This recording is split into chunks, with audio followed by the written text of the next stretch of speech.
আজকে বারান্দায় কাপড় দিতে গেছি, মানে রোদ্রে দিব, অনেক কড়া রোদ উঠছে।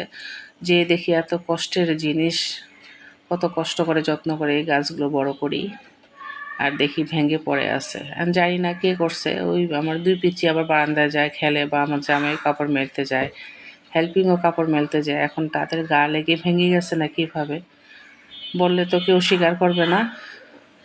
খুবই কষ্ট লাগতেছে, এত যত্নের জিনিস যদি নষ্ট হয়ে যায় গাছ। এখন আর করার কি আছে। আর পাশে আরেকটা হয়েছে, সেটা জানি না কবে বড় হবে। এটা ভাবলাম বড় হলে গ্রিলে উঠাই দেব। এখন কি আর করবো, এখন পাতাগুলো ভাবতেছি যে শুটকি দিয়ে রান্না করব। ভিতরে শুটকি দিয়ে পেঁচায় ভেজে নেব, ওটা অবশ্য অনেক টেস্ট হয়। শুটকি মানে কুমড়ার মিষ্টি পাতা দিয়ে বড়াটা করব আর কি। খালি দেখতেছি যে এত সুন্দর গাছটা আমার নষ্ট হয়ে গেল। কদিন পরে গ্রিলে উঠে দিতে চেয়েছিলাম।